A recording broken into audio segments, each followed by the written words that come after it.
Welcome to Online Courses for Kids. This course is for mobile application development. We will learn mobile application development for Android using Google MIT App Inventor. Welcome to the first session of the course. Are you ready? Let's go.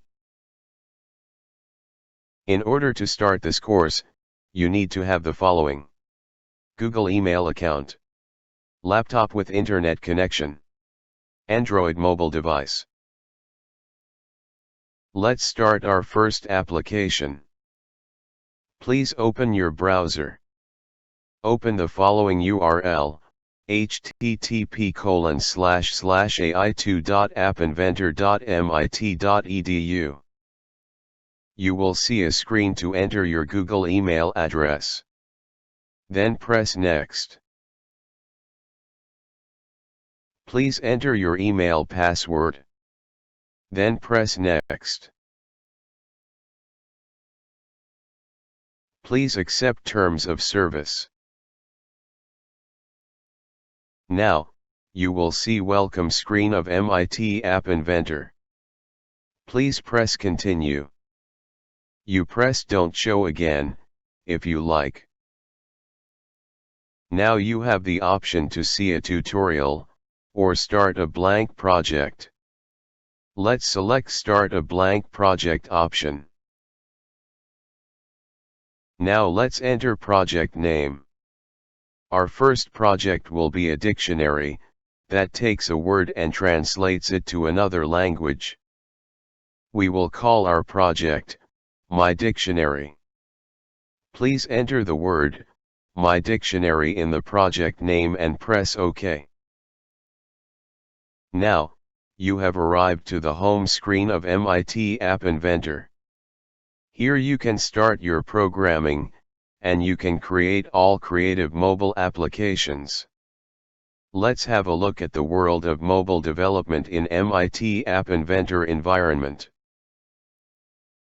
In the middle, you can find the mobile screen. We will use it to add all graphics of the application. On the left-hand side, you can find the palette. Here you can find the graphical user interface components like buttons and images that can be used inside your application screen. On the right-hand side, you can find properties of your screen. Whenever you select any element on the screen, its properties will appear here. Now, let's start design for our first application.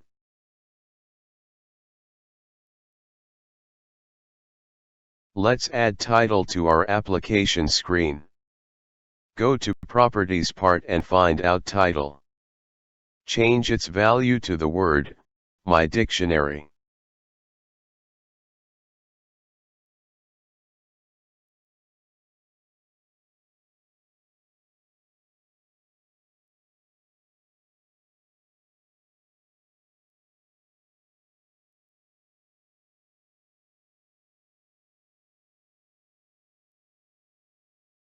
From palette, drag a label from the palette into the screen. Let's change its properties. Change its text to, Enter word.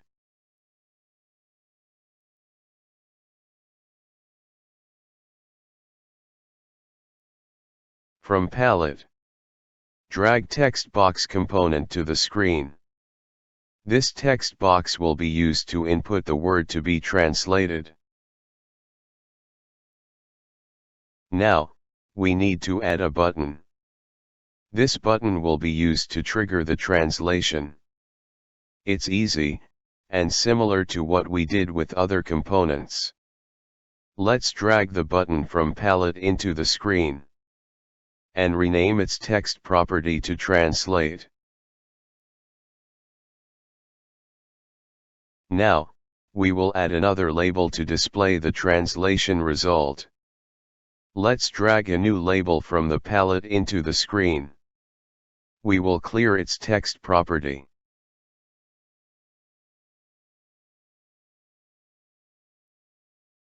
Now, only one component is remaining. The component that will do the actual translation. We will use a component called Yandex Translate.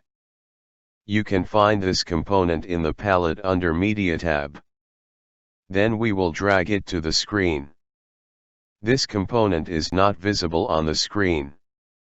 Some of App Inventor components are visible like buttons and labels, and others are not visible and used only to do a certain functions like Yandex Translate.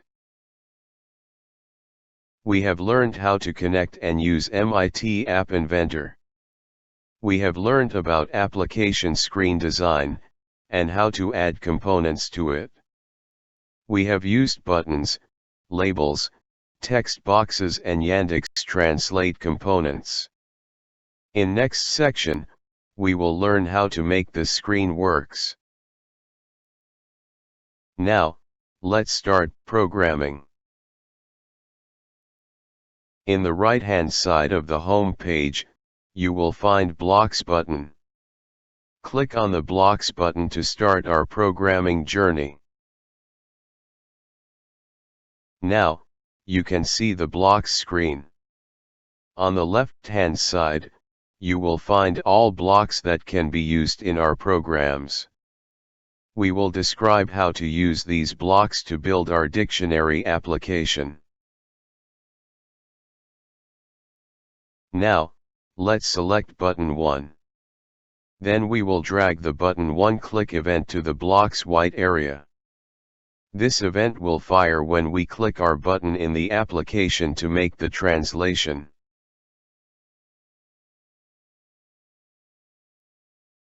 Now, we will add the blocks required to perform our translation. We will select Yandex Translate 1 component, then select Function Request Translation. This is the purple block.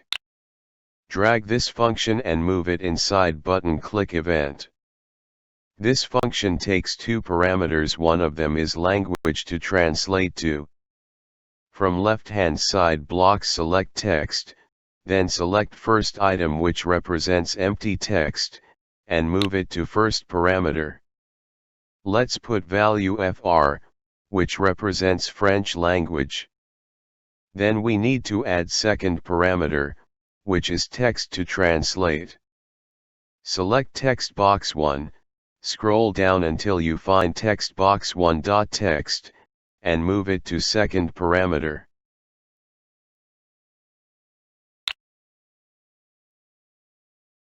Now we need to get the translation and print it on the screen.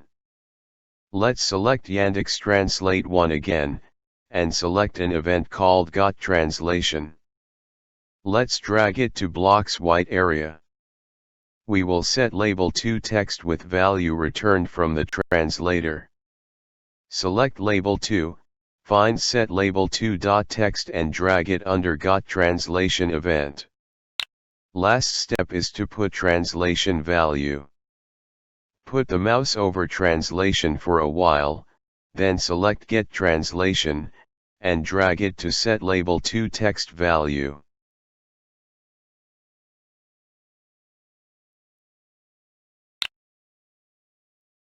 If you reach this step, then you have finished your first mobile application. And your block screens should look like this. Now, we are ready to run our first program. From your Android phone, open Google Play. Install MIT AI2 Companion into your mobile device. You can pause video until you complete installation. From your browser, select Connect.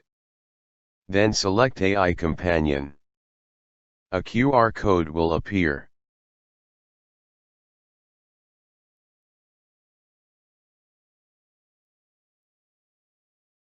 From your mobile phone, run AI2 Companion.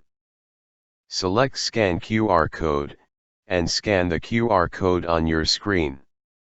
Now your application will appear on your device, and you can run it and enjoy translations. I hope you enjoyed this video and see you in next sessions. If you like this video, I appreciate if you subscribe to the channel, and share the video with your friends. Thank you and have a nice day.